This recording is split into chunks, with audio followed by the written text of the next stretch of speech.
Hello students, welcome to our YouTube channel. आज का ये वीडियो स्पेशली क्लास 10 के बच्चों के लिए जिनका हिंदी का एग्ज़ाम अक्टूबर 2024 में होने वाला है।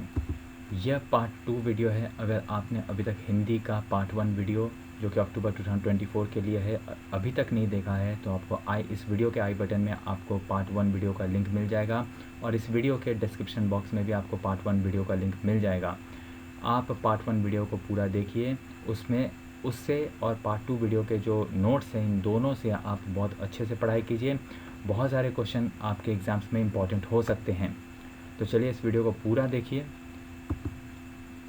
हिंदी के एग्ज़ाम पैटर्न पर जहाँ तक बात कर लेते हैं, आपका जो हिंदी का एग्ज़ाम होगा वो 100 मार्क्स का होगा और 100 मार्क्स के पेपर को लिखने के लिए आपको जो टाइम ड्यूरेशन मिलेगा वो है 3 घंटे का। तो फटाफट से कुछ चैप्टर समरीज भी हम आपके लिए लेकर आए हैं, वो भी देख लेते हैं। शतरंज के खिलाड़ी पहला चैप्टर है जिसके नाटक लेखक प्रेमचंद हैं। तो आइए फटाफट से इसको देखें, इसके कुछ समरीज को फटाफट से देख लेते हैं। यह कहानी वातावरण केंद्रित है जिसमें मीर और मिर्ज़ा आदि पात्रों के आचरण के माध्यम से तत्कालीन लखनऊ की परिस्थिति की ओर संकेत किया गया है। उन परिस्थितियों में सामान्य नागरिक हो या शासक वर्ग सभी भोग विलास में डूबे हैं। शासकों एवं अमीरों की अकर्मण्यता तथा दायित्व विमुखता ने सामान्य जनता को भी अपनी गिरफ्त में ले रखा है और मनोरंजन ने समाज का राजनीतिक अधपतन कर दिया है। देश के कर्णधारों को इस प्रकार भोग विलास में डूबे हुए दिखाकर प्रेमचंद गुलामी के कारणों की अभिव्यक्ति करते हैं, साथ ही दायित्व निर्वाह तथा कर्तव्य परायणता के महत्व की ओर भी हमारा ध्यान ले जाते हैं। इस चैप्टर से फटाफट से कुछ क्वेश्चन आंसर्स भी हम आपके लिए लेके आए हैं, वो भी देख लेते हैं। पहला सवाल है, वाजिद अली शाह के कैद हो जाने पर मीर और मिर्ज़ा क्या करते हैं? जवाब है, जब लखनऊ के नवाब वाजिद अली शाह को अंग्रेज कैद कर लेते हैं तो उनके रहमो करम पर पलने वाले मीर और मिर्ज़ा उनके शोक में डूबने के बजाय उनका उपहास उड़ाते हैं। इस घटना से शासक वर्ग की कर्तव्यहीनता की चरम सीमा दिखाई गई है। सवाल है, मीर साहब के व्यक्तित्व के विषय में आप क्या जानते हैं? जवाब है, मीर साहब के पास भी मिर्ज़ा की तरह पैतृक जागीरदारी है। उन्हें भी अपनी जीविका चलाने की कोई चिंता नहीं थी। हमेशा शतरंज खेलना तथा पान, हुक्का, चीलम जैसे मादक पदार्थों का सेवन करना उनकी आदत है। इनकी इस आदत ने उनके स्वाभिमान को नष्ट कर दिया है। ये बहुत डरपोक तथा कायर इंसान है। सवाल है, अहिंसा और कायरता में क्या अंतर है? जवाब है, अहिंसा और कायरता में बहुत अंतर है। बिना संघर्ष किए गुलाम हो जाना ये या बने रहना कायरता है, अहिंसा नहीं। अहिंसा संघर्ष के विरोधी नहीं, समर्थक है। सवाल है, शतरंज के खिलाड़ी कहानी के संवादों की विशेषताएं लिखिए। जवाब है, प्रेमचंद ने संवादों का उपयोग आवश्यकता अनुसार किया है। संवादों से हमें पात्रों के मन की स्थिति तथा उनके उद्देश्यों का सरलता का पता चलता है। कहानी में प्रयुक्त संवादों से कहानी का स्वाभाविक विकास होता चला गया है। कहानी की संवाद योजना कहीं से भी कृत्रिम नहीं लगती तथा स्वाभाविक वातावरण का निर्माण करती है। इसके संवाद पात्रानुकूल हैं। इनमें चुटीलापन, भावानुकूलता, सहजता तथा स्वाभाविकता है। अगला जो चैप्टर है वो है आह्वान, जिसके कवि हैं मैथिली शरण गुप्त। इस चैप्टर के समरी लेते हैं। देश के लोगों में हताशा, निराशा और निष्क्रियता थी। ऐसे में भाग्यवादी हो जाने का खतरा भी होता है। इस कविता में कवि ने भाग्य के भरोसे आलसी बनकर व्यर्थ बैठे रहने की जगह कर्मशील होकर आगे बढ़ने का आह्वान किया है। जीवन में सफलता पाने के लिए निरंतर कर्म और परिश्रम करना आवश्यक होता है। कवि ने देश के उत्थान के लिए लोगों में एकजुटता के आधार पर संघर्ष करने की भावना जागने का प्रयास किया है। धर्म, संप्रदाय और क्षेत्रीय आधार पर भिन्नता किसी देश के विकास की राह में बाधा नहीं बन सकते यदि उस देश के लोग एक होकर आगे बढ़ने का प्रयास करें। इस चैप्टर से रिलेटेड कुछ क्वेश्चंस भी हैं, सवाल भी हैं, तो फटाफट से देख लेते हैं। पहला सवाल है, आह्वान कविता का मुख्य उद्देश्य क्या है? जवाब है, आह्वान कविता का मुख्य उद्देश्य जनता को जागरूक करना, उन्हें संघर्ष के लिए प्रेरित करना और एकता एवं साहस का संदेश देना है। ये कविता देशभक्ति, वीरता तथा त्याग की भावना से भरपूर है, जिसमें लोगों से अपने अधिकारों और देश की स्वतंत्रता के लिए लड़ने का आह्वान किया गया है। अगला सवाल है, कवि किसे आह्वान करता है और क्यों?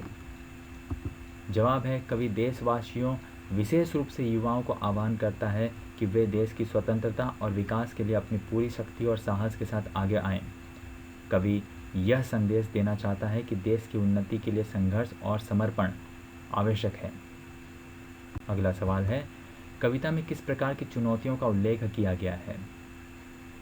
जवाब है, कविता में सामाजिक, राजनीतिक और आर्थिक चुनौतियों का उल्लेख किया गया है। यह चुनौतियां देश की स्वतंत्रता, सामाजिक अन्याय, शोषण और अत्याचार से जुड़ी हुई हैं, जिनसे लड़ने के लिए कवि जनता को जागरूक करता है। अगला सवाल है कि कविता में किस प्रकार की स्वतंत्रता की बात की गई है? जवाब है, कविता में राजनीतिक और सामाजिक स्वतंत्रता की बात की गई है। कवि ने लोगों को अपने देश की स्वतंत्रता के लिए जागरूक किया है और उन्हें अपने अधिकारों और सम्मान के लिए लड़ने की प्रेरणा दी है। अगला सवाल है, कवि ने संघर्ष को क्यों महत्वपूर्ण बताया है? जवाब है, कवि ने संघर्ष को इसलिए महत्वपूर्ण बताया क्योंकि बिना संघर्ष के कोई भी बड़ा परिवर्तन संभव नहीं होता। स्वतंत्रता, अधिकार और सम्मान के लिए संघर्ष करना जरूरी है ताकि शोषण और अत्याचार से मुक्ति पाई जा सके। अगला चैप्टर है चंद्रग्रहणा से लौटती बेर, जिसके कवि हैं केदारनाथ अग्रवाल। इस चैप्टर का भी कुछ फटाफट से समरी देख। कवि चंद्रग्रहणा नामक स्थान से लौटते हुए खेत में उगी फसलों को देखकर उनके रंग, रूप और गुण का ऐसा मनोहर चित्रण करता है कि वे जीवंत हो उठती हैं। कवि ने प्राकृतिक सौंदर्य का वर्णन करते हुए विवाह समारोह की कल्पना की है। यहाँ प्रेम, उमंग और उत्साह का वातावरण है। इसी प्रकार कवि ने गांव के तालाब का चित्र खींचा है। यहाँ तालाब के पानी में चंद्रमा का प्रतिबिंब है, पत्थर है, घास है, बगुला है, गाय है, चिड़िया है और मछली है। कवि बगुले और मछली को क्रमशः शोषक और शोषित के रूप में दिखाता है। यह कविता ग्रामीण प्रकृति को संपूर्णता में चित्रित करती है। आगे बढ़ने से पहले अगर आपने इस वीडियो को अभी तक लाइक नहीं किया है और हमारे चैनल को सब्सक्राइब नहीं किया है तो इस वीडियो को लाइक ज़रूर करें और हमारे चैनल को सब्सक्राइब करें इसी तरह के वीडियोस को देखते रहने के लिए। इस चैप्टर से पहला क्वेश्चन है, कविता में हरे ठिगने चने ने खुद को कैसे सजाया है? जवाब है, चने का पौधा ठिगना है जिसके ऊपर गुलाबी फूल आए हुए हैं। कवि के अनुसार चना दूल्हे के समान सजा हुआ खड़ा है जिसने अपने सिर पर गुलाबी पगड़ी बांध रखी है। अगला सवाल है, कविता में हठीली अलसी को कैसे चित्रित किया गया है? जवाब है, कवि ने अलसी को दुबली पतली मचलती हुई लड़की के रूप में चित्रित किया है। कवि ने उसको हठीली बताया है तथा उसके नीचे फूल होते हैं, इसलिए नीचे फूले फूल को शीश पर चढ़ा के कवि ने चित्रित किया है। अगला सवाल है, कविता में सयानी शब्द का क्या अर्थ है? जवाब है, सयानी शब्द का अर्थ है बड़ी होना अर्थात शादी विवाह योग्य होना। इस कविता में सयानी शब्द का अर्थ परिपक्व होना है तथा कविता में सरसों को सयानी कहा गया है। अगला सवाल है, गांव को प्रेम की उपजाऊ भूमि क्यों कहा गया है? जवाब है, गांव शालीनता, सभ्यता, मधुरता एवं सरलता के लिए श्रेष्ठ माना जाता है, जबकि शहर व्यावसायिकता के चंगुल में फंसने के कारण काफ़ी हद तक स्वार्थी, मतलबी, निष्ठुर एवं परोपकार की भावनाओं से परे है। अतः शहर की भूमि प्रेम के लिए काफ़ी उपजाऊ है क्योंकि प्रेम में छल, प्रपंच, कपट एवं स्वार्थ का कोई स्थान नहीं है।